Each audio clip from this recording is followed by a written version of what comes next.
그래서 또 베트남에 국한된 내용이라기보다도 이제 상식적인 내용이라든가 전문적인 내용이라고 파악해 주시면 될 것 같습니다. 자, 그러면 국제 비즈니스 통역 전문가 과정 시작하겠습니다.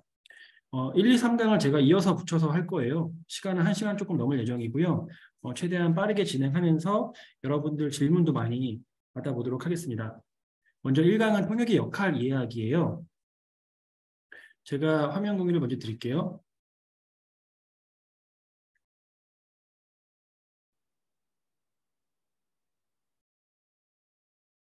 네, 화면 공유 잘 보이시죠?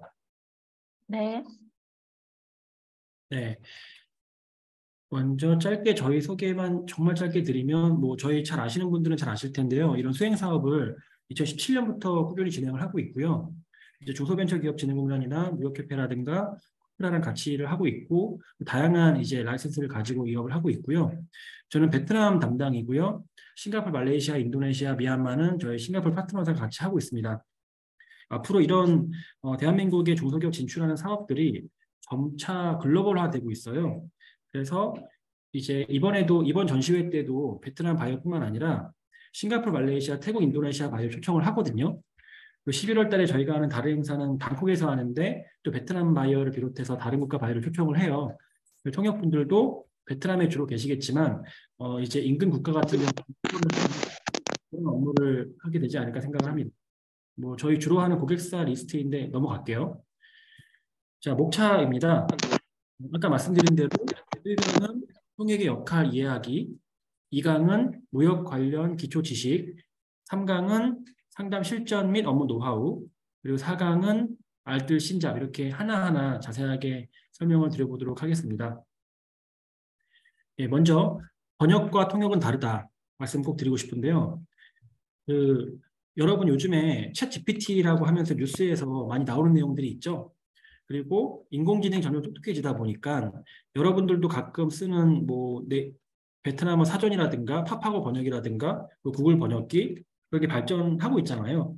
그러면서 저희도 이제 같이 일하시는 통역분들도 계시지만 앞으로 자꾸 이제 인터넷에서 번역 기능이 점점 발전하면 여러분이 입지는 줄어들지 않을까 생각할 수 있겠지만 제가 생각하기엔 그러지 않아요. 왜냐하면 통역하고 번역은 정말 달라요.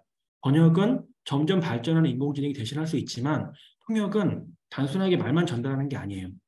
여러분이 통역을 통해서 소통을 중개하고자 하는 양쪽 두 사람의 혹은 여러 사람의 말뿐만 아니라 표정이라든가 몸짓이라든가 하는 전반적인 소통이 있잖아요. 그런 내용들을 중간에 중개를 하고 또 더 나아가서는 여러분은 베트남 통역 담당이시잖아요. 그래서 여러분들은 그 베트남 시장에 대해서 이해도가 있고 그리고 이런 강연을 통해서 무역에 대한 이해도까지 있으면 그냥 둘이 만나서 대화가 안 될 분들을 여러분이 중개해서 통역을 함으로써 일이 되게 만들 수도 있고 그 다음에 서로 다 더 잘 이해하게 할 수 있는 거예요.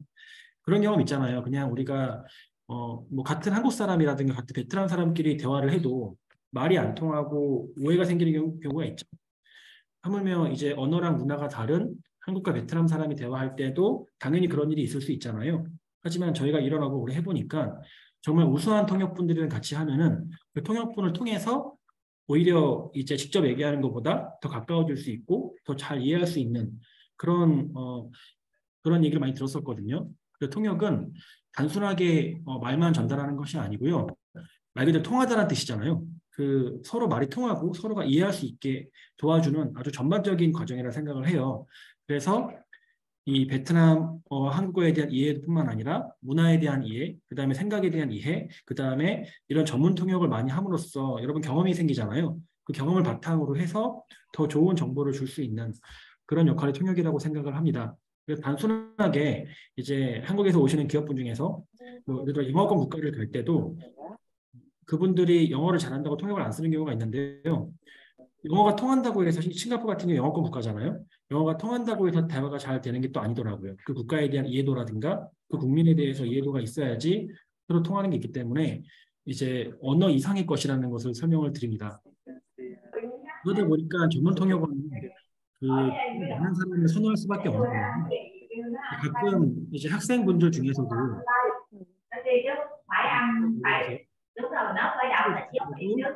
공부를 정말 잘하시는 분들도 한국어를 정말 잘하시는 분들이 계시거든요. 하지만 그런 분들이 전문 통역을 하지 경험이 있다고 되어 있습니다. 네. 그리고 그래서 Dạ, từ 여러분이 từ. 하시는 통역 업무는 Em để em làm cái đó cho hôm nay em sẽ gửi lên nha chị. 서비스업이에요. Nhưng mà em cái này không 그래서 trước thì em sẽ qua cho 여러분의 cô. 고객이 있죠. 이제 여러분과 매칭된 기업이 여기 보시는 것처럼 이게 셋 중에 하나일 거예요. 초보 기업, 숙련 기업, 베테랑 기업이 있을 텐데요. 이제 경험 많으신 분들은 이미 제가 말씀드리지 않아도 알고 있어요. 여러분이 서비스할 기업의 어떤 수준에 따라서 여러분이 다르게 이제 응대를 할 수 있는 거거든요. 근데 그 전에 한 가지 말씀을 드릴게요. 여기 왼쪽에 악수하는 사진이 있잖아요. 이 악수가 굉장히 이제 역사가 깊은 행동인데 서양 사람들하고 한국 사람들하고 악수할 때 좀 다를 수 있어요.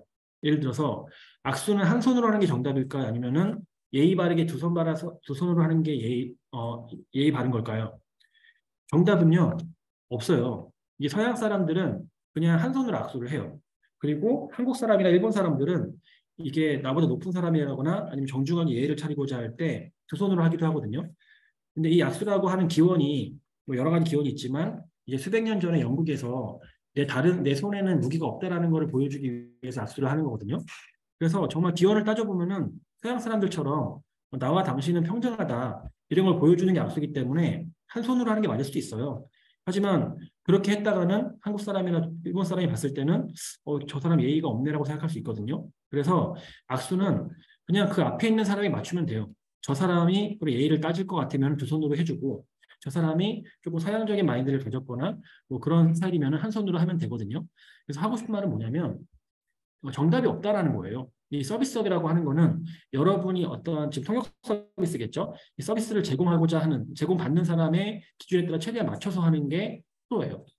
여러분이 가끔 경험 많지 않은 분들은 베트남은 이래요. 이렇게 하셔야 돼요라고 이제 좀 절대적인 말씀을 하시는 경향이 있는데요. 이제 이때 말씀드리겠지만 그런 게 꼭 정답은 아니에요. 이제 서비스업은 이제 그 사람을 만족시키는 게 여러분의 역할이고 정답은 없다. 그 사람에 맞춰서 해야 한다는 말씀을 드리고요. 조금 더 설명을 드리면 이번에 소비재정 같은 경우에는 제가 볼 때는 베테랑 기업은 많지 않을 것 같고요. 초보 기업이랑 숙련 기업들이 아마 오실 거예요. 그래서 초보 기업 같은 경우는 아무래도 상담 경험이 많지가 않을 텐데요. 그럼 여러분이 상담을 많이 리뷰해 줄 수도 있겠죠. 혹은 숙련 기업이라고 하면은 여러 번 베트남을 와봤고 또 상담을 많이 해보신 분이 있어요. 그럼 나름의 상담 노하우가 있거든요. 그러면은 너무 아는 척 한다기보다 그 사람이 조금 필요로 하는 정보 위주로만 전달을 해주는 것이 좀 과하지 않은 통역일 수가 있고요. 또 베테랑 기업 같은 경우는 이제 언어뿐만 아니라 베트남 수출도 이미 하고 있을 수 있거든요. 그러면은 어떻게 하면 이 사람이 더 수출을 도와줄 수 있을지에 대해서 전략을 고민할 텐데 뭐 그런 부분을 같이 고민한다거나 아니면은 그 초보가 아닌 이제 고급 수준에서 어떤 부분에서 베트남에 대한 정보를 줄지 고민을 하면서 이렇게 보조 역할을 맞춰주면 될 것 같습니다. 네, 그래서 통역원의 기본 준비 및 업무인데요. 가장 기본적인 거죠. 당연히 여러분이 지금 각 기업들 통역 담당으로 배정이 돼 있으시잖아요. 그러니까 카탈로그를 꼭 사전에 공부를 하시는 거는 가장 기본이겠죠. 그리고 저희 직원들이 전달 드리는 카탈로그만 단순하게 공부하는 게 아니라 조금 더 경험이 있고 잘하시는 분들은 카탈로그에 있는 웹사이트도 한번 방문을 하시고요. 그리고 이제 잘 모르는 게 있으면 미리 그 용어도 공부를 하시고 그렇게 숙지하시는 게 더 잘 준비하시는 겁니다. 또 하나는 이제 기업분들 같은 경우 사실상 여러분 통역 비용이 그 한국 기업들 입장에서도 그렇게 저렴한 비용이 아니에요. 꽤 높은 비용이고 당연히 전문가다 보니까는 그렇게 비용을 들이고 있기 때문에 한국에서도 통역을 섭외하면은 그만큼의 기대치를 가지고 이제 베트남에 오실 준비를 하시거든요. 그래서 어떤 적극적인 기업분들은 통역 연락처를 미리 요청을 하시고 미리 연락을 하는 경우도 있을 거예요. 그러면은 여러분에게 뭐 통역이 6월 1일부터 시작을 하는데 그 전부터 어떤 시장 조사를 해달라 이건 너무 과합니다. 그런 건 안 하셔도 되지만 그래도 기업분들이 추가적으로 자료를 보내거나 마케팅 컨텐츠, 인스타그램 이런 거 보내면서 저희 제품에 대해서 더 잘 이해해 주세요라고 하면은 그 정도는 당연히 해주셔야 되는 거라고 생각을 합니다.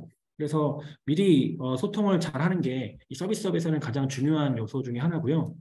그리고 바이오 정보 파악까지는 정말 고급 통역이 아니면 어려울 수 있어요. 그래서 나중에 정말 경험이 많으신 분들은 저희가 매칭한 바이오의 성향에 따라서 이제 참여 기업분들의 어떤 이게 안내를 해주거나 아니면은 바이어가 늦거나 할 때 좀 유연하게 뭐 식사를 하거나 뭐 커피 타임으로 안내를 하거나 그런 식으로 유연하게 대처할 수가 있는데요. 이것까지는 너무 고급 수준이라서 최대한 준비만 잘하는 정도만 이번에는 부탁을 드리겠습니다. 네, 그리고 당연하게도 저희가 정보 사업을 하기 때문에요. 꼭 상담일지랑 상담 사진이 있어야 돼요. 그래서 이따 다시 자세히 말씀드리겠지만요. 상담 사진은 저희 직원도 찍을 거거든요. 근데 이번에 워낙 전시회가 크다 보니까 이번 통역분들도 각 미팅하는 사진들 꼭 남겨주시고요. 상담일지는 이따가 자세히 설명을 드릴게요. 영수증은 이번에 저희가 비용 따로 집행할 건 없고 통역 비용만 정산 드릴 거라서 그게 신경 쓸 건 없을 것 같습니다. 네. 우선은 저희가 이런 업을 할 때 저희도 이제 서비스업을 하는 회사잖아요. 그러면 기업분들이 이제 만족하시도록 하는 게 저희 역할인데요. 기업분들의 컴플레인 요소가 크게 세 가지예요. 첫 번째가 바이어 매칭에 대한 거. 그건 저희 역할이겠죠. 두 번째가 항상 통역에 대한 컴플레인이에요. 세 번째가 이제 뭐 식사라든가 숙박이라든가 이런 것도 있지만요. 그래서 통역이 정말 중요하거든요. 근데 또 잘 들어보면요. 통역분들의 어떤 한국어 실력 때문에 컴플레인 하시는 분은 또 많지도 않아요.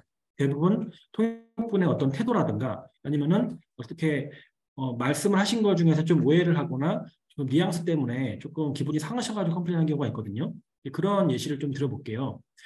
이게 아무리 그 나라 말을 못한다 하더라도 그 제품에 대해서 전문성을 가지고 설명을 하다 보면은 여러분이 이제 통역을 하면은 느낌이라는 게 좀 있어요. 그래서 나는 지금 예를 들어서 20초 동안 얘기했는데 왜 이분은 5초 만에 얘기를 끝내지? 그러면 약간 느낌이 내가 얘기하고자 하는 거를 너무 줄여서 얘기하는 게 아닌가라는 생각을 해요. 물론 완벽한 통역은 없어요. 그 사람이 얘기한 어떤 100만큼을 그대로 전달하는 거는 정말 어려워요. 하지만 그 기업분이 느끼기에 내가 100만큼을 전달했으면 적어도 80에서 90만큼은 전달이 되어야지 만족하실 텐데요.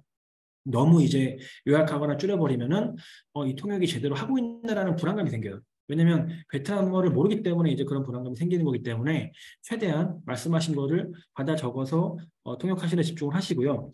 여러분이 그렇게 실수하시는 이유 중에 하나가요. 여러분이 아무리 한국어를 정말 잘하시는 분들이라도 베트남 분들이다 보니까 기업분이 말씀하신 걸 다 이해 못했을 수 있어요. 여러 가지가 이유가 있겠죠. 첫 번째는 그 기업분이 쓰시는 단어가 전문 용어라서 어려울 수도 있어요. 사실 근데 이거는 여러분이 미리 준비하셔야 되는 거예요. 두 번째는 기업분이 너무 말이 빠르거나 혹은 이제 한국어도 표준어도 있고 사투리가 있잖아요. 사투리가 너무 심해서 그랬을 수 있어요. 그 세 번째는 그냥 발음이 안 좋았을 수 있어요. 근데 첫 번째를 제외하고 나머지는 여러분이 정중하게 대표님 제가 그 부분 잘 이해 못했는데 다시 말씀해 주시겠어요라고 하는 게 절대로 여러분이 실수하는 게 아닙니다. 그러니까 조금 잘 이해가 안 된다고 하면은 뭐 모든 부분에 대해서 그렇게 말씀하시면 당연히 불만이 생기겠지만 한두 번 이렇게 중간중간 되묻는 것도 어떻게 보면은 더 통역에 집중하려고 하는 그런 모습으로 보여줄 수 있기 때문에 잘 이해가 안 됐으면은 물어보시는 것도 정말 좋은 태도이고요. 그리고 이제 통역 경험이 좀 어느 정도 있는 분들이 가끔 하는 실수인데요. 이 통역에 정말 집중하다 보니까 기업분들을 가르치려고 하시는 분들이 계세요. 아직까지 이제 한국에서 오시는 출장자분들이 뭐 대표님이라든가 그런 분들이면 나름대로 회사를 운영하시는 분들일 수 있는데요. 그럼 자존심이 좀 강할 수 있거든요. 여기 예시에서는 이런 거죠. 사장님, 베트남에선 그런 식으로 비즈니스 안 해요. 그렇게 하시면 안 돼요. 이렇게 말씀을 하시는 것보다 이렇게 말씀하시면은 여러분 말이 틀린 말이라는 게 아니고요. 맞는 말을 할지언정 듣는 사람의 기분이 안 좋을 수가 있잖아요. 이렇게 말하시는 대신에 사장님 말씀하시는 그거는 현지인들에게는 좀 받아들여지기 어려울 수 있을 것 같아요. 한번 이렇게 말씀해 보시면 어떨까요? 이렇게 얘기해 보는 것도 같은 의미지만 전혀 기분이 나쁘지 않게 들을 수 있거든요. 그래서 이제 아무래도 통역을 있는 그대로 전달하려고 집중을 하다 보면은 이런 상대방이 어떻게 들을지에 대한 뉘앙스에까지 생각을 못하는 경우가 있어요. 근데 그게 바로 여러분 그렇게 하시는 분이 바로 경험이 많지 않다는 거거든요. 그래서 팩트 전달도 중요하지만 듣는 사람이 부드럽게 받아들이고 오해하지 않도록 말씀을 하시는 것도 중요하다. 그리고 그런 과정에서 너무 이제 기업분이 빨리 말을 하거나 해서 이해가 안 되면은 중간에 흐름을 끊고 다시 한번 되묻는 것도 오히려 뭐 잘못하는 게 아니다. 그런 말씀을 드립니다. 예, 그래서 사실 저희가 이 업을 하다 보면요. 꼭 그래요. 10개 정도 무역사일단이 오면요. 보통 한 두세 개 정도 기업이 정말 만족을 하세요. 그리고 한 5에서 6개 정도가 보통이고 한두 개 기업이 컴플레인이 있으신데요. 만족하시는 기업의 절반은 정말 좋은 바이오 만나서 그런 것도 있겠지만요. 통역 덕분이세요. 왜냐하면 이 사람이 이성적인 동물이 아니잖아요. 우리는 이성과 감성적인 동물이기 때문에 어, 이제 기분이라든가 아니면 감성적인 부분도 있는 거죠. 그래서 통역분이 정말 미팅이 잘 안 됐다 하더라도 통역분이 정말 본인 일처럼 열심히 해주시고 통역을 해주시면은 기업들 입장에서는 고마운 거죠. 그래서 베트남 출장 자체가 성과가 있으면 더 기분 좋겠지만요. 성과가 크게 있지 않는 것 같아도 그래도 나를 도와주기 위해서 이렇게 최선을 다하는 수행사와 통역사가 있다라는 것만으로도 그렇게 기분이 안 나쁠 수도 있는 거예요. 그리고 그렇게 인연이 있어야지 또 오시겠죠. 그렇게 기업분들이 계속 오셔야지 저희 수행사나 여러분 통역분들이나 계속 일을 또 할 수 있는 거니까요. 저는 늘 감사하게 생각을 해야 한다고 생각해요. 그래서 통역 관련해서 칭찬하시는 분들은 이렇게 말씀하세요. 저희 직원보다 더 열심히 하시더라고 이렇게 말씀하시는 분도 있고 혹은 저희 제품 공부를 정말 많이 해오셨어요라고 하는 분도 있어요. 중소기업 같은 경우는 그 제품을 직접 개발하시거나 이제 사업을 시작하신 분들이 많거든요. 그러다 보니까 이 제품에 대한 애정이 정말 남다르세요. 근데 그 애정을 우리가 다 가질 수는 없어요. 이번에 오시는 한국 기업만 100개가 넘을 텐데 그 어떻게 100개를 다 사랑할 수 있겠습니까? 하지만 그 각 기업에 매칭된 통역분이라도 여러분이 하고자 하는 제품에 대해서 브랜드에 대해서 더 공부를 많이 하시면 이제 기업분 입장에서는 이분이 정말 애정을 가지고 이 일을 하시는구나라는 그런 감동 포인트가 될 수 있는 거죠. 그래서 아까 말씀드린 것처럼요. 제품 정보뿐만 아니라 그 마케팅에 대한 어떤 현황이라든가 브랜드 컨셉이라든가 소비자다 보니까 말씀드리는 거예요. 전반적인 내용을 조사하시는 게 좋고요. 정말 고급 통역이라고 하면은 제품에 대해서 베트남의 시장성은 이렇습니다라고도 말씀하실 수 있을 거예요. 예를 들어서 이번에 거품이 나는 어떤 세안제를 가지고 온 기업이 있다고 치면은 그 제품을 한번 제가 찾아보니까요. 한국에서는 잘 팔리는 것 같은데 베트남에는 그렇게 많이 팔리지 않더라고요. 왜 안 팔리는지 제 생각은 이렇습니다라고 대화해보는 것도 그것도 이제 제품에 대한 애정이라고 볼 수 있죠. 이런 공부라고 하는 게 겉에 나와 있는 것만 파악하는 공부가 아니잖아요. 그 제품의 이면에 어떤 현지에서의 어떤 가능성이라든가 이 사람들의 어떤 심리라든가 이런 것도 한번 생각을 해보는 것 자체가 이 통역 공부이자 무역 공부라고 저는 생각을 합니다. 네. 그리고 또 중요한 게요. 아무래도 통역을 하다 보니까 또 너무 열심히 하시는 거를 또 좋아하는 분도 계시겠지만 사람마다 다른데요. 아예 첫 번째 미팅을 기업분이랑 하고 나서 내용 숙제가 되면 두세 번째, 네 번째를 그냥 혼자 다 하시는 분들도 가끔 계세요. 근데 그거를 좋아하시는 분도 계세요. 기업분들 중에서 편해하시고. 그럼 그렇게 하시면 돼요. 근데 어떤 분은 계속 상담에 참여하고 싶어 하시는 분이 계세요. 그런데 여러분이 이미 내용 숙지를 해서 어차피 첫 번째 미팅이랑 많이 반복되긴 해요. 하지만 모든 미팅이 정말 같진 않아요. 비슷해봤자 제가 볼 때 50에서 한 60, 한 70% 정도 비슷한 내용이고 나머지는 다르거든요. 왜냐면 바이오의 반응이 다르잖아요. 그런데 기업분이 이제 참여할 틈도 주지 않고 계속 리드를 하시면은 이제 열심히 하고자 하는 기업분 입장에서 서운할 수가 있거든요. 그래서 그런 어떤 상대방의 반응을 좀 봐가면서 하시는 게 좀 좋을 것 같고요. 늘 그런 생각해요. 우리는 사실은 서비스업을 하면서 비용을 받고 어느 순간에 고용된 인원이잖아요. 그렇기 때문에 우리가 너무 주인공이 되려고 하지 말고 그 기업분들이 주인공이 되도록 제품이 주인공이 되도록 잘 빛내주는 역할이 우리 역할이라고 생각을 합니다. 네, 1강은 빨리 끝냈고요. 이제 여러분 시간이 많지 않으니까 바로 이어서 2강 갈게요. 그래서 이번에 통역분들은 주로 한국에 있는 제조 수출 기업과 베트남의 수입 유통 바이어하고 매칭을 하는 거다 보니까요. 사실 무역 거래를 여러분이 주선하는 거나 다름이 없어요. 그러면은 대화하다 보면은 그 제품에 대한 전문 용어뿐만 아니라 이런 무역 전문 용어가 나올 수 있거든요.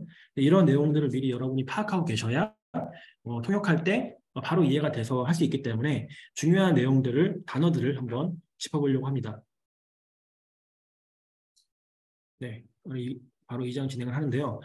이 무역 관련해서 전 세계적인 표준, 이 무역 거래에 대한, 물류에 대한 표준을 인터컴즈라는 용어가 있어요. 그래서 이 화물을 수출업자의 제조 공장에서 그 수입업자 바이어의 현지 창고 혹은 이제 유통 매장까지 전달하는 과정에서 어디까지 전달을 하느냐에 따라서 다양한 이제 물류의 형태가 있거든요. 이게 정말 중요한 게요. 비용과 책임에 대한 얘기이기 때문에 중요합니다. 이걸 다 아실 필요는 없고요. 중요한 포인트 위주로만 설명을 드릴게요. 자, 먼저 EXW예요. 이게 뭐냐면 엑스워크라고 하는데요. 한국에 지금 우리는 주로 한국 기업이랑 일을 하니까요. 한국에서 그냥 공장 출고가를 알려주겠다. 그러면은 공장에서 그냥 바로 바이어가 다 가져오는 게 엑스워크예요. 그러니까 이거는 바이어가 많은 물류 비용을 부담해야겠죠. 근데 이게 누가 더 비용을 더 주는 더 마진을 얻고 이런 게 아닌 게요. 어차피 물류 비용은 발생을 해요. 그래서 이거는 한국 기업이 마진을 많이 본다는 게 아니고요. 물류비를 바이어에게 이관시킴으로써 판매가는 더 줄여서 주겠죠. 그래서 그 가격이 누가 더 손해보고 이익 보고 이런 개념이 아니라 물류 비용에 대한 개념이라는 거를 염두에 두시고요. 그래서 EXW는 공장 출고가, 한국 공장 앞에 갖다 놓으면 거기서부터 바이어가 가지고 오는 조건입니다. 소비재는 보통 이런 조건이 많지가 않아요. 가장 많은 조건이 FOB거든요. 이 프리온 보드라고 하는데 이게 만약에 한국에서는 주로 항구가 인천항 아니면 부산항이잖아요. 그러면 한국 기업이 인천항이나 부산항 포트까지만 갖다 놓는 거예요. 그러면은 이제 베트남 임포터 수입업자가 지정한 물류사 통해서 포워딩사를 통해서 그 한국까지 갖다 놓으면은 수입업자는 항구에 있는 거를 배에 실어서 태평양을 건너서 호치민 공항을 통해서 본인 사무실로 가지고 오는 것까지는 이제 베트남 바이어가 지불하는 겁니다. 즉 한국에 있는 수출 기업은 본인 공장에서 인천항이나 부산항까지 그 트럭으로 갈 거잖아요. 그 비용까지만 지불하는 거라 보시면 돼요. 그래서 FOB가 가장 무난한 조건이지만 수입업자가 그 배로 가지고 오는 비용까지 포함해서 가지고 온다라고 보시면 될 것 같고요. CIF는 FOB의 반대라고 보시면 돼요. 그 호치민 한국까지 갖다 놓는 비용이에요. 예를 들어서 한국 기업이 인천항이나 뭐 부산항이라고 할게요. 부산항을 통해서 물건이 나가는데 태평양을 건너서 호치민 한국까지 갖다 놓는 비용에 바이어가 구매를 하는 거예요. 그럼 바이어는 당연히 물류 비용이 더 늘어나니까는 CIF가 FOB보다 더 비용이 높겠죠. 지금 아래로 설명드릴수록 바이어 입장에서는 비용이 작아지고요. 한국 수출기업 입장에서는 비용이 커지는 순서로 가고 있는 겁니다. 그 CIF가 코스트 인슈런스 앤 플레이실의 약자인데요. 이게 호치민까지 도착하는 비용이라고 말씀드렸잖아요. 그래서 이게 EMS처럼 핸드캐리에도 사실상 이런 개념이 포함이 되어 있어요. 그래서 EMS 같은 거 보냈다가 만약에 분실하면은 EMS 회사가 책임을 져주잖아요. 그 이유가 조건이 호치민까지 갖다 주는 비용이기 때문에 그렇습니다. 그래서 가장 많이 쓰는 FOB랑 CIF만 기억하시면 되거든요. 그래서 정말 간단하게 얘기하자면 그 배로 가는 물류 비용을 바이어가 내면은 FOB, 셀러가 내면은 CIF입니다. 물류 비용이 많잖아요. 그 한국 제조 공장에서 한국에 있는 공항까지 가는 트러킹 비용도 있고, 그다음에 그 항구에서 배를 타고 태평양을 건너서 호치민 항구까지 오는 비용이 있고, 또 호치민 항구에서 바이어의 어떤 창고까지 가는 트럭 비용이 또 있잖아요. 근데 트럭 비용은 생각하지 마시고 헷갈리니까요. 그 배로 오는 비용만 생각하면은 그 배로 오는 물류 비용을 바이어가 내면은 FOB고 셀러가 내면은 CIF다라고 생각하시면 됩니다. 그래서 여러분이 전문 통역원이라고 하시면 뭐 통역하다가 만약에 바이어가 FOB 조건이 아니라 CIF 조건으로 가격 주세요 했을 때 CIF가 뭐예요라고 하시면 안 되는 거예요. 네, 마지막이 DDP 조건이에요. 딜리버리 듀티 페이드라는 이런 내용인데 EXW의 반대말로 그 바이어가 원하는 장소까지 그냥 배달까지 그냥 다 해주는 거예요. 쉽게 말하면은 여러분이 쇼피나 라자다에서 뭐 배송시키잖아요. 여러분 집까지 가잖아요. 그게 DDP라고 보시면 될 것 같아요. 무역거래에서는 DDP 조건이 이제 모든 물류 비용을 셀러가 내는 거기 때문에 바이어 입장에서는 가장 편하겠지만 대신에 물류 비용을 청구를 하겠죠. 그래서 물류 비용은 올라간다고 보시면 될 것 같습니다. 이게 또 중요한 게 책임뿐만 아니라 통관 때문에요. 통관. 이게 CIF라고 하면은 아까 말씀드린 거에서 배로 와서 호치민항까지 갖다 놓는 비용이라고 말씀드렸잖아요. 그러면은 그 통관에 필요한 서류까지도 다 물론 서류는 수입업자가 챙겨줘야 되거든요. 하지만 그 통관을 누가 할지도 이제 중요한 얘기입니다. 그래서 이게 왜 계약이 중요하냐면요. 실제로 통역을 하시다 보면은 가격 때문에 이제 서로 오해가 생기는 경우가 있어요. 바이어가 당연히 가장 궁금한 게 항상 가격이에요. 저는 기업 교육할 때 늘 말씀드리거든요. 아무리 제품이 좋으면 뭐합니까? 가격이 맞아서 바이어가 돈을 벌 수 있을 때 수입을 하는 겁니다. 바이어가 정말 애정을 가지고 좋아서 하는 게 아니잖아요. 당연히 이거는 사업이고 바이어도 돈을 벌 수 있을 때 하거든요. 그래서 가격이 늘 제일 중요한데요. 바이어가 수출 가격 물어봤는데 기업이 자꾸 이제 다른 얘기하는 거죠. 도매 가격이 어떻고 공장에서 나가는 가격이 어떻고. 그러면 바이어는 보통 FOB나 CIF로 생각하고 물어보는 거거든요. 근데 기업에서 뭐 도매 가격을 얘기한다고 하면은 전혀 여기서 말하는 도매 가격은 한국에서 팔 때 도매 가격이거든요. 그러면 이제 서로가 생각하는 개념이 달라지는 거죠. 그러면 대화가 안 되기 때문에 이럴 경우에 여러분이 중간에서 대표님 혹시 FOB 가격은 어떻게 돼요? 다시 여쭤보시고 기업이 FOB가 뭐예요? 그러면은 설명해 주셔야 돼요. 대표님 회사가 부산에 있으시면은 부산 한국까지 갖다 놓는 비용입니다. 그 트럭킹 비용 포함입니다. 아니면은 바이어가 CIF를 물어보면은 호칭 한국까지 갖다 놓는 비용입니다라고 해야 되거든요. 근데 이럴 경우에 사실상 기업 입장에서 물류비를 바로 책정할 수가 없을 거예요. 왜냐하면 물류비라고 하는 거는 화물에 따라 달라지잖아요. 얼마나 많이 보낼지에 따라서. 그래서 이럴 경우에는 그냥 공장 출고가나 아니면 FOB 가격은 사실 내기 쉬워요. 왜냐하면 한국에서 트럭킹 비용이 얼마 안 해요. 그래서 기업분들 웬만하면은 FOB 가격표를 갖고 계세요. 근데 이제 CIF 가격, 배로 타고 오는 가격 같은 경우는 예상할 수가 없거든요. 이게 유가에 따라 변동하기 때문에.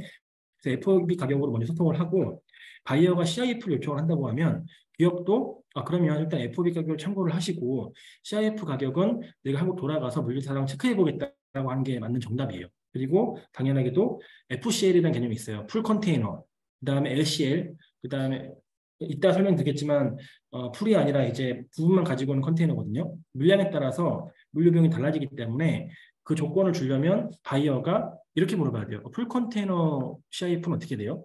이런 식으로 물어봐야 되거든요. 근데 이런 대화가 잘 안 된다고 하면은 여러분이 중간에 중개하셔야 돼요. 바이어는 CIF 주세요. 그리고 기업은 어떻게 하지? 이러면은 중간에서 바이어한테 기업분이 FOB 가격이 있으니까 CIF 가격을 드리려면은 물량을 어느 정도 주셔야 됩니다. 그런 식으로 통역 중개를 하셔야지 기업분이 가격을 줄 수가 있습니다. 네. 그 다음에 이제 뭐 2번 같은 경우도 있죠. 그러니까 FOB, CIF에 대한 개념을 바이어가 모르는 경우도 있고 한국 기업이 모르는 경우도 있거든요. 그럼 한국 기업도 가격에 대한 얘기를 하도 많이 들으니까 그냥 오해하는 경우도 있어요. 그러니까 바이어는 늘 가격 깎아달라고 하는 게 제가 볼 때 당연한 건데요. 한국 기업 입장에서는 한국이 인건비도 높고 하니까는 최대한 낮춘 걸 수 있어요. 그런데 계속 깎아달라고 하니까는 그런 어떤 대화의 흐름 속에서 바이어가 그럼 물류비 포함해 주세요라고 했을 때 한국 기업이 가끔 화를 내시는 경우도 있어요. 아니 지금도 가격이 낮은데 더 낮추라고 이러면은 이건 오해거든요. 아니 바이어는 물류비를 포함해서 가격을 다시 달라는 거였지 더 깎아달라는 얘기가 아닌 거거든요. 이제 그런 경우에는 오해하지 않게 설명을 양쪽에서 해주셔야 됩니다. 네. 그래서 왜 이게 또 중요하냐면요. 생각해 봅시다. FOB 조건으로 만약에 계약을 체결했어요. 그리고 기업분이 FOB 조건으로 부산항까지 보냈어요. 근데 이제 바이어가 부산항에서 뭐 싱가포르도 있지만 베트남 호치민까지 갖고 오는 물류에 대한 비용과 책임을 바이어가 지잖아요. 그럼 FOB 조건이라고 하면은 배 타고 오다가 태풍 만나서 이게 침몰하면은 바이어가 손해를 안아야 돼요. 근데 만약에 CIF 조건이었다. 그러면은 호치민 한국까지 갖다 놓는 게 한국 수출 기업의 책임이었기 때문에 태풍을 만나서 침몰했으면 한국 기업이 그 비용을 물어야 됩니다. 근데 이거는 간단한 것 같지만 상당히 중요한 책임 소재까지 갈 수 있는 내용이기 때문에 중요하고요. 그 다음에 냉동식품 같은 경우는 이렇게 보내다가 물건 상하는 경우가 많이 있거든요. 그래서 CIF라든가 FOB에 대해서 더 민감하게 갈 수도 있는 거예요. 단순하게 물류 비용만으로 따지는 게 아니기 때문에 그런 내용들은 잘 설명을 해주셔야 됩니다. 네.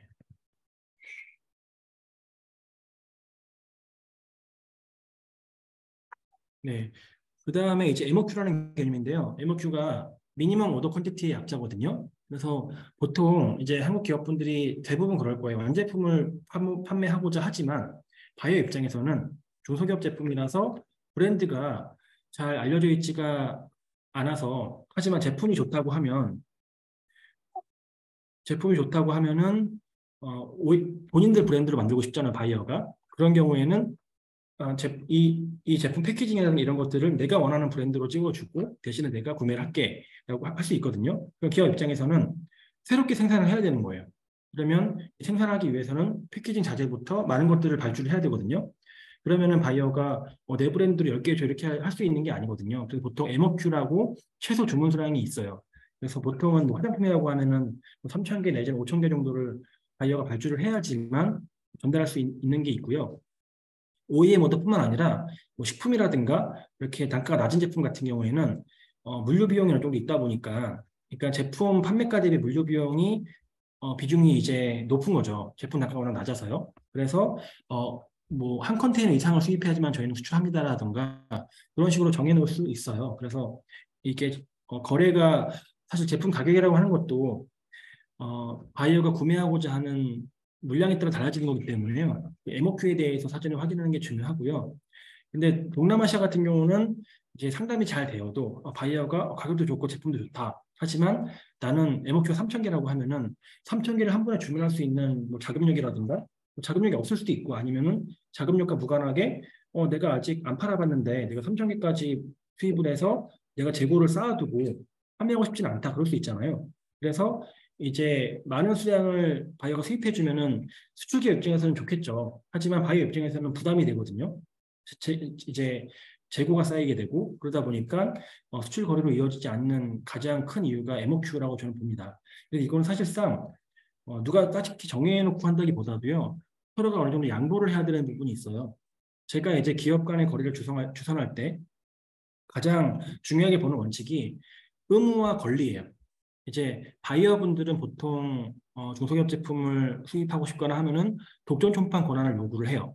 근데 전 그 이유가 이해가 됩니다. 왜냐하면 바이어 입장에서는 내가 열심히 팔아서 처음에 이 브랜드를 베트남에 알리기 위해서 마케팅 비용도 발생하고 하는데 내가 열심히 내 시간과 우리 직원들의 노력과 비용을 투입해서 잘 파는 브랜드를 만들어 놨더니 갑자기 한국 기업이 다른 데한테 물건을 준다고 한다.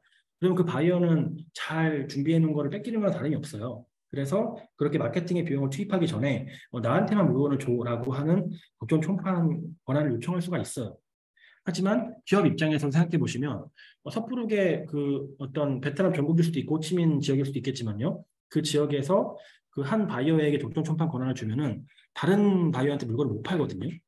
그렇기 때문에 독점 총판 권한이라고 하는 거는 어떤 의무일 수도 있지만 권리일 수도 있지만 의무이기도 한 게요. 그만큼 물량을 수입을 해줘야지 기업에서 해줄 수 있는 거예요. 그럼 바이어 입장에서는 그러면 내가 독점 총판 권한을 주면은 뭐 1년에 한 10,000불 이상을 수입할게요. 대신에 내가 10,000불 이상 수입해서 팔 수 있도록 마케팅을 지원해 주세요라고 또 얘기할 수 있는 거예요. 여러 가지로 계속 대화가 커질 수 있는데요. 결론적으로 서로 도와가면서 해줘야지 저는 수출이 잘 된다고 생각을 해요. 그래서 이 서로가 의무와 권리를 잘 지켜야 한다고 생각을 하고 이 MOQ 수량 조절 관련해서도 그렇게 조율을 해야 되는데요.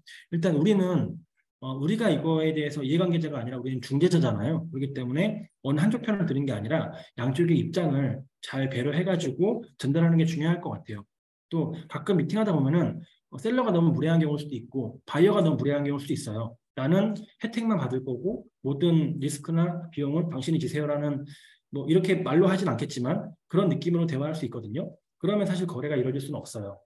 근데 하지만 그게 아니라 대부분은 그 중간이거든요. 서로 좀 해보고 싶은데 서로 손해는 별로 안 보고 싶어 하고 그럼 그 미묘한 어떤 간극을 메꿔주는 게 중재자의 역할이라고 생각을 합니다.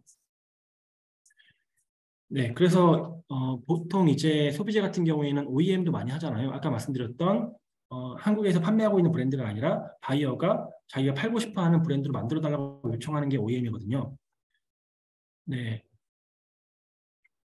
그래서 바이어들이 특히나 요즘 베트남 바이어들이 OEM 오더가 많아지는 게요. 베트남 바이어들이 제가 이 업을 지금 8년 동안 하면서 느끼는 게 점점 세일즈 파워가 좋아지고 있어요. 즉 판매 네트워크가 좋아지면서 판매에 자신감이 생기고 있어요. 한 2017년까지만 해도 화장품 OEM으로 해주세요. 하지만 저희는 뭐 1,000개까지밖에 못 사요. 그랬었거든요. 모든 바이어가 그런 게 아니라 그런 경우가 많았는데 요즘에는 뭐 3,000개, 5,000개도 그냥 다 하시더라고요. 바이어도 이제 많이 수준이 올라갔고요. 이제 그러다 보니까 OEM이 더 많아지는 것 같아요.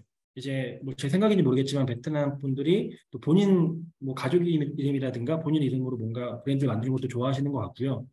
그래서 OEM 오더가 상당히 많을 텐데 이렇게 거래하는 것도 굉장히 의미가 있을 것 같아요. 그래서 OEM은 당연히 대부분 MOQ를 맞춰야 되고요. 그리고 저도 늘 얘기하는 게 한국 기업 중에서 제조 공장을 가지고 있어야지 OEM을 할 수가 있어요. 근데 아주 가끔 제조 공장도 없으면서 이제 중개상으로서 하려는 기업들이 계세요. 근데 그런 부분은 뭐 다 성공하지는 않지만 성공 가능성이 높지 않죠. 왜냐하면 바이어가 요청하는 어떤 품질이라든가 어떤 오더의 변동을 공장이 없으면 맞춰줄 수가 없거든요. 그래서 공장을 컨트롤할 수 있는 그런 셀러만이 할 수가 있다고 생각합니다. 예, 그래서 해외 바이어가 한국 제품들로 소비재는 OEM 많이 하고요. 특히나 화장품이라든가 뭐 건강기능식품이 요즘 많이 발전해 있기 때문에 OEM 오더가 많은 편이죠. 예, 그리고 이 RRP, Recommended Retail Price인데요. 이 가격도 상당히 중요해요. 그러니까는 셀러가 바이어에게 수출하는 가격뿐만 아니고 바이어가 수입하고 나서 이거 완제품인 경우에 주로 해당이 됩니다. 이 제품을 현지에서 판매하고자 한다면 소비자가로 얼마에 팔면 적당할까요? 왜냐하면 요즘에 인터넷이 다 발전이 있어가지고요. 요즘에 바이오도 그렇고 아니면 조금만 신경 쓰는 소비자들이 검색해 보잖아요. 뭐 예를 들어 정관장이라고 하면은 이게 베트남에서 정식 판매되는 건 당연히 한국에서 판매되는 것보다 최소한 10%라도 비싸야 돼요. 왜냐면은 관세랑 부가세가 붙으면 그렇게 됩니다. 근데 중소기업 제품들도 검색해 보면 나올 텐데요. 한국에서 판매되는 게 압도적으로 싸네. 그러면 현지에서 구매하기 싫어지겠죠. 아니면은 내 검색해 하다 보니까 요즘에 뭐 쇼피가 다 동남아시아 하고 하다 보니까요. 뭐 인도네시아 쇼피를 검색해 봤더니 베트남에서 판매되는 것보다 가격이 뭐 한 20%가 싸네. 그러면은 이건 팔기 어려워지거든요. 그렇기 때문에 가격이 더 공개가 되기 때문에 어느 정도 뭐 사실 뭐 베트남이랑 유럽이랑 판매 가격이 다른 건 상관이 없겠죠. 뭐 영국에서 더 50% 비싸게 판다고 해서 베트남에서 못 팔진 않겠지만 인근 동남아시아 같은 경우는 중요하겠죠. 왜냐면은 충분히 거기 있는 베트남 교민들이나 여행하는 사람들이 사서 가지고 올 수 있기 때문에 그래요. 그래서 그 소비재 판매 가격은 만약에 브랜드가 많이 팔리는 제품이라고 하면은 어느 정도 가격을 정해두고 파는 경우가 있을 수 있어요. 그래서 아까 말씀드린 OEM 같은 경우는 어차피 그 브랜드를 바이어가 소유한 거기 때문에 가격을 어떻게 판매하든 상관이 없어요. 하지만 한국 제품이 수출하는 완제품을 큰 물량이 아니라 몇백 개 정도만 이렇게 도매 가격으로 수입을 하는 바이어라고 하면은 소비자 판매 가격을 서로 협의해서 그 가격으로 판매를 해서 유통에서 질서를 지키는 게 중요합니다. 이게 많은 경우에 베트남 시장이 사실상 정말 쉬울 것 같지만 어려운 게요. 핸드캐리가 너무 발전해 있잖아요. 그러니까 한국과 베트남이 양쪽에 물동량이 워낙 많다 보니까 이게 물류 비용이 굉장히 저렴하거든요. 다른 나라 가는 것보다 핸드캐리 비용이 저렴하다 보니까 특히나 무게가 작은데 단가는 높은 화장품 앰플 같은 것들은 핸드캐리로 엄청 많이 들어오잖아요. 사실 이게 좀 잘못된 거긴 해요. 이게 정식 수입하는 것보다 핸드캐리가 더 비싸야 돼요. 물류 비용이. 그런데 제가 해보면 핸드캐리가 물류 비용 비중이 10%밖에 안 되고 정식 수입해서 관세, 부가세 내고 다 하다 보면은 한 30%가 돼요. 그러다 보니까 핸드캐리가 많을 수밖에 없는데 잘 아시는 것처럼 핸드캐리를 판매하는 거는 사실상 불법이죠. 그러니까 본인이 쓸 것만 가지고 오는 거는 괜찮지만 핸드캐리로 갖고 와서 판매하는 건 불법인 게요. 베트남 세관에 부가세랑 관세를 안 내기 때문에 그래요. 세금을 안 내고 판매하는 건 사실 불법이지만 베트남 이게 너무 만연해 있죠. 그러다 보니까 베트남에서 어떤 브랜드가 성공하려면 이 유통 질서가 잡혀야 돼요. 왜냐면 그 현지에서 정식 수입하는 바이어가 핸드캐리로 그냥 판권도 없이 수입해서 판매하는 바이어보다 더 비싸게 팔고 있으면 정식 수입하는 바이어가 많이 팔 수가 없잖아요. 근데 그런 시장이 베트남에 좀 질서가 좀 없었지만 점점 베트남 정부에서도 단속을 하고 있고 그다음에 베트남 사람들도 진품을 사고자 하는 그런 마음이 생기면서 점점 정식 수입으로 많이 바뀌고 있기는 해요. 하지만 이제 그런 요소 때문에 베트남 시장에서 정말 많은 제품들이 팔리고 있지만 좀 질서 있게 유통시장이 발전하지 못했던 경향이 없지 않아 있었는데요. 지금 좀 달라지고 있고요. 그래서 이때라도 정말 제대로 하려는 기업분들은 유통 질서를 잡아서 그러니까 핸드캐리가 발전하는 이유도 한국에서 너무 싸게 줘버리면 안 되는 거거든요. 그러니까 물건 공급할 때 베트남 파트너사한테만 물건을 줘야 되고 다른 데 물건을 안 주면은 파트너사가 잘 팔 수 있어요. 그래서 유통은 좀 질서라고 생각을 하고요. 정말 많이 팔기 위해서는. 그래서 이 정말 많이 해본 분들은 소비자 가격까지도 완제품에 대해서 말씀드리는 거예요. 미리 협의를 해서 하는 경우가 많습니다. 예, 그런데 또 숙련 기업들은 이런 모든 내용을 아시는데요. 초보 기업들이 가격 설정할 때 현지 수입상의 마진을 생각을 못해요. 그래서 저는 이게 경험이 더 있으시면은 이제 가격까지도 제한해 주셔야 되거든요. 예를 들어서 화장품을 판매하는데 뭐 기업에서 뭐 앰플인데요. FOB 가격이 만약에 40불이라고 쳐봐요. 그러면 현지 판매가는 적어도 한 100불은 넘어야 돼요. 왜냐하면 물류비도 있을 거고 간부가세도 있을 거고요. 그럼 40불의 FOB 가격으로 수출을 하면요. 바이어가 수입해서 가지고 오면 적어도 현지 도착 가격은 50불이 넘어요. 그럼 바이어가 또 이거를 가만히 있다고 누가 사가는 게 아니잖아요. 그러면 마케팅도 해야 될 거고 영업 지원도 써야 될 거고 아니면은 뭐 쇼피든 어디다 판매하면은 커미션도 줘야 될 거고요. 그러면 최소한 100불에는 팔아야 바이어가 10불 정도 남길 수 있어요. 그렇기 때문에 현재 수입상 마진까지 생각을 해서 소비자 가격을 정해야 되는데요. 경험이 좀 있으신 통역분들은 의견도 이렇게 줄 수 있으면 정말 좋아요. 근데 만약에 어렵다고 하면은 주변에 좀 물어봐서라도 뭐 이런 내용들을 조언 줄 수 있으면 좋을 것 같고요. 아니면 최소한 정확하게 제가 방금 말씀드린 것처럼 뭐 40불에 판매하시면 FOB가에 판매하시면은 100불은 뭐 소비재가를 받아야 됩니다가 아니더라도 대표님 수입상 마진도 고려하셔야죠. 저기 쇼피나 라자다에서 판매해도 커미션 30%는 받아가요. 이런 얘기를 해줄 수 있잖아요. 이제 그런 정보를 통해서 바이어하고 셀러가 그 이해관계라고 해요. 이제 서로가 이제 손해를 보지 않고 서로 이득을 봐야 되잖아요. 근데 그걸 조정할 수 있도록 중재하는 게 그 통역의 역할이라고 생각을 합니다. 네. 혹시 지금 한 절반 정도 했거든요. 괜찮으시면 한 5분만 쉬었다 해도 될까요? 안 될까요? 네. 괜찮으시면 예, 잠시만요.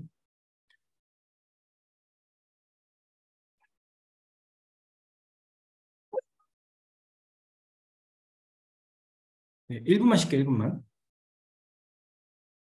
네.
예, 다시 이어서 하겠습니다. 미안합니다. 네. 네, 지금 소비자 가격까지 말씀을 드렸고요. 예, 지금 화면 잘 넘어가죠? 네. 이제 무역 용어다 보니까 컨테이너랑 팔레트에 대해서 이해를 하셔야 돼요. 그래서 보통 중소기업이다 보니까는 40피트는 많이 수출하지 않고 보통 20피트 풀 컨테이너를 하거나 아니면은 그 20피트를 쪼개서 그 LCL이라고 하는데요. 그 여러 물량을 합쳐가지고 같이 보내는 거, 혼적해서 그러니까 섞어서 물류를 보내는 거를 LCL이라고 하거든요. 그래서 20피트 컨테이너도 보시는 것처럼 전체 20피트 이게 길이가 20피트라서 20피트 컨테이너라고 부르거든요. 그런데 초기에 제품은 물량이 많지 않으면 팔레트 단위로 보통 얘기를 해요. 이 팔레트가 여기 사진에 보이는 이 나무 박스거든요. 그래서 이 팔레트가 보통 20피트 컨테이너 하나에 10개에서 12개가 들어갑니다. 그러니까 한 팔레트라고 하면은 뭐 10분의 1 컨테이너라고 예상할 수 있는 거예요. 그래서 처음에 LCL 물량이라고 하면은 보통 두세 팔레트 정도 그렇게 수출도 많이 하기 때문에 팔레트라고 하면은 이 제품을 이렇게 올려놓는 이 선반이다. 이게 선반이라기보다 이 나무 판대기다라고 생각하시면 될 것 같고요. 풀 컨테이너라도 다 채울 수 있으면 상당히 좋은 오더이죠. 중소기업 입장에서는요. 네, 그래서 바이어의 종류는 수입업자, 임포터가 있고요. 그리고 디스트리뷰터가 있습니다.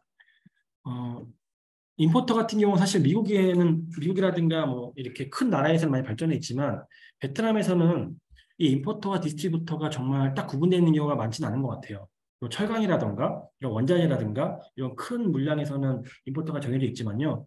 소비재 쪽에 있어서는 보통은 어, 뭐 임포터랑 디스트리뷰터를 같이 하는 바이어가 많이 있고요. 혹은 수입은 할 줄 모르고 수입된 것만 도매로 구매하는 유통업자가 있다고 보시면 될 것 같아요. 그래서 그런 개념인데요. 보통 임포터라고 하면은 소비재 기업에서 임포터라고 하면은 유통도 하지만 수입도 하기 때문에 물량이 어느 정도 되는 바이어인 거죠. 그리고 소비재가 인허가가 보통 필요하잖아요. 공산품이 아니라고 하면은 화장품이라든가 건강기능식품이라든가 식품은 이제 공보를 받아야 되거든요. 그러면 그런 인허가 서류를 어떻게 하는지까지 알고 있는 바이어가 임포터인 거고, 이제 그런 걸 잘 모르고 나는 판매만 잘한다. 난 도매로 받아서 그러니까 큰 물량으로 받는 게 아니라 도매 물량으로 받아서 판매만 잘한다. 그런 바이어는 디스트리뷰터라고 보시면 될 것 같아요. 근데 이거를 꼭 나눈다기보다 같이 있을 수 있는 개념인데요. 중요한 거는 소비재는 제가 볼 때 마케팅이 제일 중요해요. 근데 그 마케팅은 결국 누군가 투자를 해야 되거든요. 바이어가 투자를 할 수도 있고 아니면 수출기업이 투자할 수도 있는데요. 정답은 없죠. 근데 보통은 같이 협업해서 투자하는 게 제일 좋아요. 그래서 바이어가 물건을 많이 팔아줘야 수출기업 입장에서 계속 수출할 수 있는 거잖아요. 그래서 아까 처음에 말씀드린 것처럼 바이어랑 수출업자랑 같이 협력해서 할 수 있는 그런 비즈니스 모델을 짜는 게 제일 좋습니다. 그리고 이제 산업재 같은 경우는 뭐 에이전트가 있긴 한데 소비재는 뭐 거의 없고요. 그 소비재 같은 경우는 뭐 다단계는 좀 있어요. 특히나 베트남 같은 경우도 워낙 입소문 마케팅이 좀 많이 발전한 나라다 보니까 다단계 마케팅이 저도 몇 번 매칭 해보니까요. 뭐 MOQ 3,000개에서 5,000개 이상의 어떤 물량을 한 번에 수입하는 경우도 많이 봤기 때문에 다단계도 상당히 좋은 바이어라고 생각을 합니다. 네, 이거는 저희가 산업재까지 이번에 많이 말씀드릴 건 아니라서 넘어가고요. 네, 관세랑 부가가치세를 아셔야 될 것 같아요. 네, 관세는 당연히 이제 해외 제품, 한국 제품 베트남으로 수입될 때 베트남 세관에서 세금으로 받은 수입에 대한 대가로 받는 게 관세거든요. 보통 소비재 같은 경우는 뭐 10%에서 20%까지 됐었는데요. 2015년 12월 20일에 한국 베트남 FTA 그 프리 트레이드 어소시에이션이 체결이 되면서 많은 항목이 관세가 5%나 0%로 없어졌어요. 그럼 베트남 정부는 세금이 없냐? 그렇지 않아요. 관세가 없다 하더라도 부가세 10%는 내야 돼요. 부가세라고 하는 게 부가가치세라고 볼 수 있는데요. 그런 세금이 있어야지 베트남도 이제 정부를 운영할 수 있는 모든 국가가 그런 거죠. 그렇기 때문에 관세랑 부가세는 발생을 하고요. 특별소비세는 여러분이 지금 하고 있는 상품들에서 잘 안 붙어요. 이게 뭐 사치제라든가 아니면 술, 뭐 술 같은 경우는 특별소비세가 따로 붙어요. 관세 외에. 그렇기 때문에 뭐 세 개가 다 합쳐서 부가가치세라고 표현합니다. 예, 그 다음에 무역 관련된 용어인데요. 이게 LC 같은 경우는 정말 쉽게 얘기하면은 무역 거래가 본 거래가 이제 최소한 몇만 불, 몇십만 불이 이제 오고 하는 거래잖아요. 그러다 보니까 TT 결제는 현금으로 보내는 거거든요.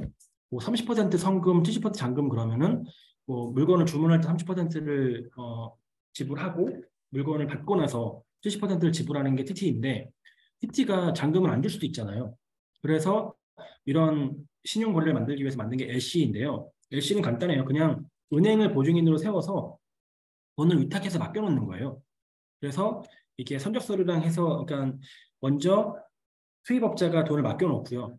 수출업자가 돈을 바로 빼갈 수는 없고 수출을 하고 나서 선적서류나 이런 걸 제출하면은 은행이 확인하고 수출업자한테 수입업자가 맡겨놓은 돈을 주는 거죠. 그게 LC인데요. 사실 LC까지 여러분이 공부를 하실 필요는 없을 것 같고요. 보통 TT 결제가 많아요. 이제 중소기업 제품은 아무래도 물량이 크지 않다 보니까요. 왜냐면 LC를 하게 되면은 은행에서 중개를 해주는 대신에 수수료를 받아가거든요. 그렇기 때문에 큰 거래가 아니면 잘 안 하고요. 하지만 이 CI랑 PL은 아셔야 돼요. CI는 커머셜 인보이스, 상업 통장인데요.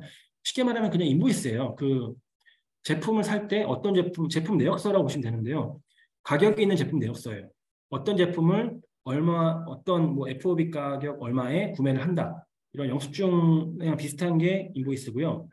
패킹 리스트는 제품을 어떻게 패킹을 했다. 뭐 박스 단위를 어떻게 해가지고 패킹했다는 게 패킹 리스트인데요. 이 선적 서류에서 꼭 중요한 게 이 CI랑 PL이 있어야 되고요. 왜냐면 그래야지 이제 물류사에서도 내용을 파악할 수 있고 세관에서도 CI를 봐야 이제 제품의 총액이 얼마인지를 알 수 있잖아요. 그 총 금액에 따라서 관세랑 부가세를 매기기 때문에 그렇습니다. 그래서 CI, 패킹 리스트 그다음에 빌 오브 레이딩이라 해서 선적 서류 세 가지가 있어야지 통관이 되거든요. 그리고 이 만약에 FTA 관세 한배 특혜 관세를 적용받으려고 하면은 원산지 증명서까지 있어야 돼요. 근데 그렇게 서류를 준비를 해서 만약에 또 공부가 필요하다 그러면은 제품 인허가 서류까지 준비를 해가지고 수입 통관을 할 수가 있겠죠. 그래서 CI랑 PL 같은 경우는 꼭 유념하셔야 되는 단어고요. 자주 이제 오고 가는 거래 서류이죠. 예, 그래서 이 CI와 PL이 이런 식으로 꼭 정해져 있는 양식이 있진 않아요. 하지만 넣어야 할 정보들을 다 넣어야 되기 때문에 이런 식으로 보통 만들어지고요. 네, 2강도 이제 열심히 해서 끝났습니다. 이제 3강이랑 4강 빨리 마무리하도록 하겠습니다. 이 상담 실전이랑 업무 노하우인데요.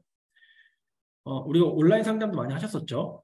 근데 가장 중요한 게 먼저 가벼운 인사하고 명함을 이제 주고받는 건데요. 베트남 바이어분들이 명함이 없는 경우가 많아요.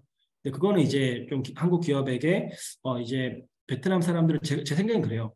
그냥 관계를 중요시하다 보니까 한 번 보는 게 아니라 여러 번 보는 걸 생각하기 때문에 뭐 그런 것도 있고 준비를 그냥 안 하시는 경우도 있겠지만 뭐 그런 거에 대해서 그냥 너무 기분 나쁘지 않게 설명을 해주시고요.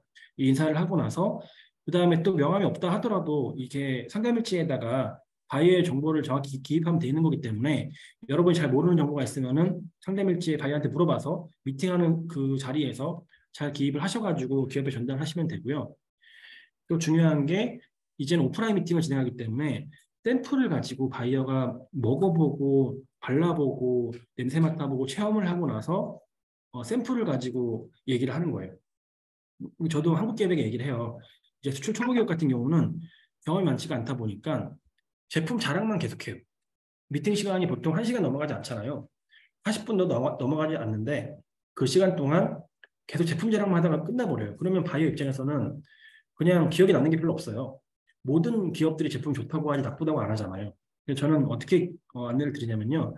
제품에 대한 강점은 핵심 위주로 한 10분 정도만 해맞게 설명을 하고 그 다음에 샘플을 체험하게 하고 그 다음에 우리가 한국이라든가 아니면 잘 수출하고 있는 국가에 대해서는 마케팅을 이렇게 해가지고 이렇게 판매하고 있다. 그런 내용을 바이어한테 설명하라고 해요. 왜냐하면 바이어가 궁금한 건요.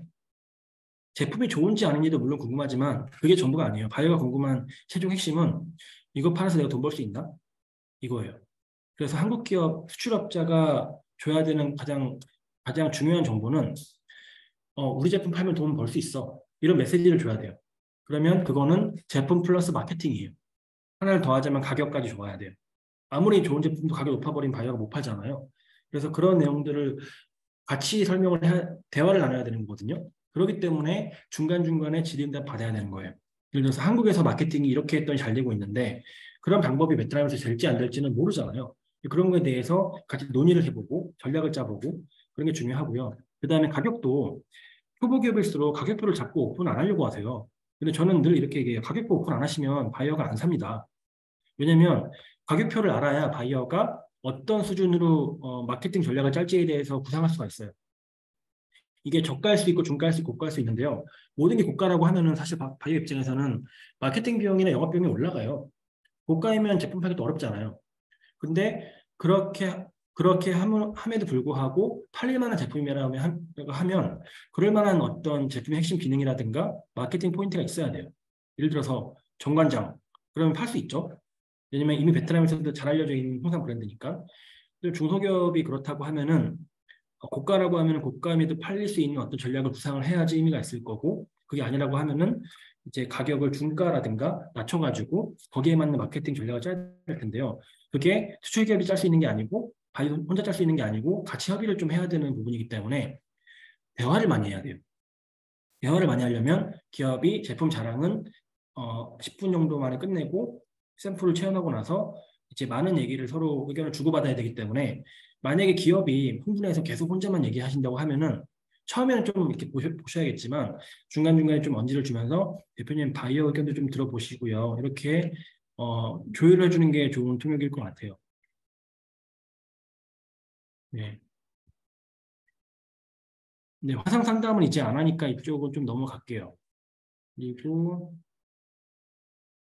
예, 이게 가끔 그런 경우가 있는데요. 이제 여러분이 제품에 대해서 미리 공부를 하셨음에도 불구하고 한국 기업분이 갑자기 어려운 용어를 많이 쓰거나 그런 경우가 있을 수 있거든요. 그럼 여러분이 충분히 자신감이 있는데 잘 못 알아듣겠으면은 정중하게 요청할 수 있어요.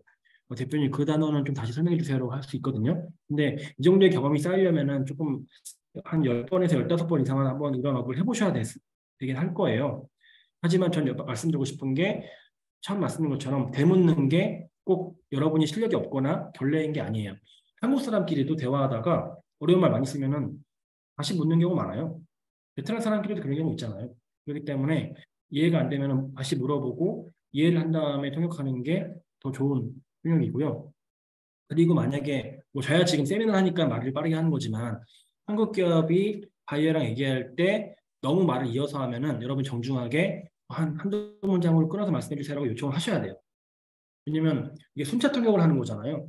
그럼 여러분이 한두 문장 단위로 이렇게 이해를 하고 통역할 수 있는 시간을 줘야지 이게 이어지거든요. 근데 한국말을 계속해버리면 여러분이 통역할 시간도 없고 바이어도 어리둥절하기 때문에 아니 초보 기업이라서 이런 걸 잘 모른다고 하면은 여러분이 기업에게 천천히 얘기해 주세요. 아니면 한두 문장으로 끊어서 얘기해 주세요라고 요청을 하셔야 돼요. 네. 그 다음에 산업별 이제 상담식 특징인데요. 이거는 좀 넘어갈게요. 왜냐면은 아까 좀 말씀드린 거에서 많이 녹아져 있는 내용인 것 같아서요. 화장품이 있고 식품도 있고 그 다음에 뭐 다양하게 있는데 이번엔 소비자 전만 할 거기 때문에 이 부분 좀 넘어가겠습니다. 저희가 바이오 매칭 상담회를 할 때 아무리 뭐 코로나가 오고 해도 크게 세 가지 형태였던 것 같아요. 뭐 중간에 화상 상담이 있다가 요즘 많이 없어지고 있지만요. 이런 전시회에서 하는 바이오 초청 매칭이 있고요. 아니면은 5성급 호텔 상담장에서 하는 호텔 상담장도 있고요. 아니면은 바이오의 사무실이나 공장으로 찾아가는 방문 상담도 있거든요. 근데 각각의 장단점이 있는데요.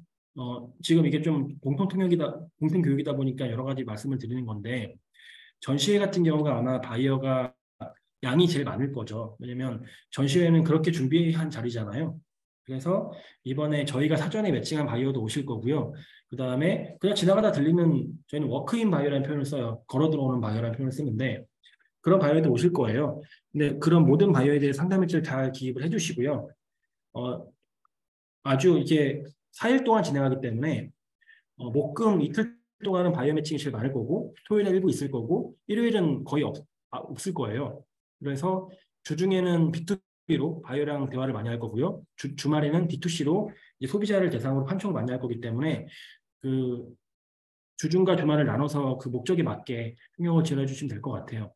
참고로 이번에 주말 같은 경우는 저희가 다른 일반 대학생 인턴분들로 해서 판촉을 도와줄 분들도 부스당 한 명씩 배치를 할 예정이거든요. 주말에는 도움 받으시면 되고요. 주중이랑 토요일 날 일부 바이오 매칭 쪽에 여러분이 역할이 좀 클 것 같습니다. 예, 그리고 이번에 상담 일지 관련해서 안내를 드릴게요. 예, 이번에는 저희가 지금 뭐 다음 주까지 해서 직원들이 상담 일지 양식을 워드 파일로 다 전달을 드릴 예정이에요. 지금 오른쪽에 있는 양식이거든요.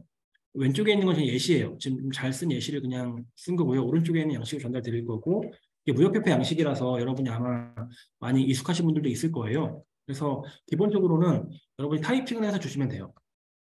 예, 타이핑을 해서 여러분 집에서 쓰셔도 좋고 6월 4일 날 저희가 거둘 거니까요. 6월 1, 2일 상담을 많이 하고 여러분이 뭐 주말에 집에서 뭐 쓸 수도 있고 아니면은 노트북을 가지고 와서 할 수도 있고요. 자유예요. 타이핑으로 하셔도 되는데 타이핑이 좀 어려운 분들은 손으로 작성하셔도 괜찮아요. 저희가 어차피 종이 출력을 넉넉히 할 거기 때문에 여러분이 편하신 대로 하시되 타이핑이 조금 더 기업분들 선호한다고 말씀을 드리고요. 상담 내용은 최소한 반 페이지 이상 쓰셔야 돼요. 60% 이상은 채울 생각으로 많이 넣어주시고 왜냐면은 이 기업분들 입장에서 기업당 적어도 7건에서 10건의 미팅을 할 거예요. 그리고 기업분이 또 베트남만 오시는 게 아니다 보니까 이렇게 내용을 잘 정리를 해놔야지 좋은 미팅과 아닌 미팅을 좀 구분도 하고 좋은 미팅 같은 경우에는 다음에 바이어하고 어떻게 소통을 이어갈지에 대해서 전략을 세울 수가 있거든요. 그래서 이게 결과물이기 때문에 상담일지는 잘 작성을 해주시고요. 여기에 숫자 기입하는 거 있잖아요. 상담액, 계약 추진액, 수출 계약액은 꼭 기입을 해주셔야 돼요. 제가 늘 말씀드리는 게 꼭 숫자로 써야 되고요. 만약에 없으면은 없음이라고 쓰지 마시고요. 그냥 0으로 써주세요. 참고로 상담액이 그냥 가장 넓은 개념이에요. 여기에 나와 있는 표현으로는 그냥 상담한 전체 금액의 어떤 3년치 추정치 금액이라고 하니까는 정말 큰 개념이고 계약 추진액은 보통 상담액의 3분의 1 정도 쓰시면 되는데 정답이 있는 건 아니에요. 1년 정도 후에 계약이 일어날 수도 있다. 그런 가능성을 두고 쓰는 거고요. 수출 계약액은 실제로 이제 단기간에 거래가 될 것 같다.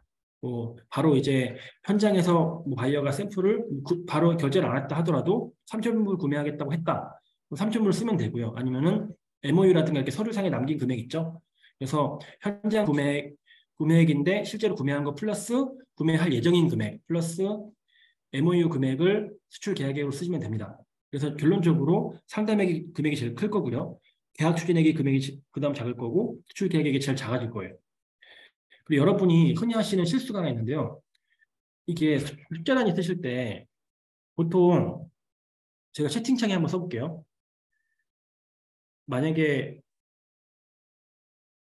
상담액이 330만 불이다 라고 하면은 제가 채팅창에 쓴 것처럼 쓰는 게 한국식이 맞아요. 근데 베트남식으로 쓰면요. 그걸 콤마가 아니라 점으로 쓰거든요. 뭐가 정답이란 건 아니에요. 근데 베트남에서는 점으로 쓰는 게 맞는데요. 여러분이 쓰는 상담일지는 한국 기업에게 전달될 거기 때문에 콤마로 써주셔야 돼요. 한국에서의 점의 의미는요. 이거 사실 이거예요. 3.3이에요. 한국에서 의미는 숫자 3. 숫자 3.3이라는 뜻이기 때문에 꼭 이제 1000 단위 구분할 때는 점이 아니라 콤마로 써주시는 것을 부탁을 드리고요. 이번에 워낙 상담 건수가 많다 보니까요. 이렇게 방금 말씀드린 이 워드로 작성하는 상담일지는 기업은행에 작성이 전달이 될 거고요. 그리고 저희가 온라인 링크도 하나 만들었어요. 온라인 링크에는 이 링크인데요. 저희가 상담 전시회 전날에 배포를 드릴 거거든요. 카톡으로. 그러면은 이걸 핸드폰으로 그냥 작성하시면 돼요. 즉 여기 워드 파일에 쓰는 이 금액란을 똑같이 기입하시면 되거든요. 여기에. 그래서 여러분 좀 번거로우시더라도 저희가 취합을 좀 빨리 하기 위해서 한 거니까 2개 다 해주셔야 돼요. 근데 제 생각이 어렵진 않은 게 해보니까요. 전시회 기간 동안에 어차피 계속 상주에 계시잖아요. 그렇기 때문에 이거를 상담일지를 메인으로 쓰시되 이 링크에도 추가적으로 기입하시는 게 어렵지 않을 거고요. 링크에는 타이핑할 거는 거의 없어요. 기본적으로 바이오 정보 입력하고 뭐 상담액이라든가 계약 추진액 같은 금액만 쓰면 되기 때문에 충분히 같이 하실 수 있습니다. 네, 그렇게 하고 또 상담 사진 찍으실 때 세로보다도 가로로 찍어주시고요. 이거 너무 예쁘게 찍으실 필요는 없어요. 하지만 바이어랑 기업이랑 잘 나오게 찍어주셔야 돼요. 왜냐면 상담 사진을 봐야지 미팅을 10번 넘게 하면 사람의 기억이 잘 안 나요. 그래서 이 상담일지랑 이 상담 사진을 매칭해가지고 기업에 전달을 드리는데요. 그냥 셀러랑 바이어랑 잘 나오기만 하면 돼요. 예쁘게 나올 필요는 없어요. 그래서 가로로 찍어가지고 상담 사진 충분히 남겨주시고요. 저희 직원들도 찍을 거긴 한데요. 이번에 68개 기업을 하다 보니까 너무 많아서 협력분이랑 같이 좀 합쳐야 될 것 같아요. 그래서 잘 아시는 것처럼 상담일지는 늦더라도 그냥 쓰면 되지만 사진은 안 찍으면은 어떻게 방법이 없어요. 그렇기 때문에 우리가 더블 체킹 개념으로 협력분들도 꼭 챙겨주시고 저희도 같이 챙겨보겠습니다. 네. 그 다음에 네, 뭐 이런 알뜰 신잡은 넘어가고요. 마지막으로 MOU인데요. 저희가 MOU 같은 경우는 그냥 두꺼운 종이로 저희가 준비해가지고 충분히 배포를 해드릴 거예요. 이게 한국 같은 경우는 MOU를 좀 가볍게 생각하는 경향이 있는 것 같은데요. 베트남도 MOU를 또 뭐 그렇게 심각하게 생각하진 않아요. 그래서 분위기가 정말 좋으면 그럼 좋은 분위기를 그냥 어떤 더 좋게 만들고 그 다음에 어떤 파트너십이 가까워졌다는 것을 상징하는 의미에서 MOU 체결하는 것도 의미가 있다고 생각하고요. MOU는 그냥 분위기가 만들어지면은 자연스럽게 권장해서 체결하도록 도와주시면 됩니다. 네, 이상 마치겠습니다. 질문 있으시면은 여기 채팅창에다 남겨주시면 제가 보고 답변을 드릴게요.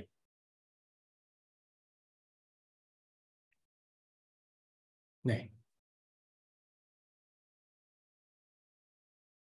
질문 없으시면은 마치겠습니다.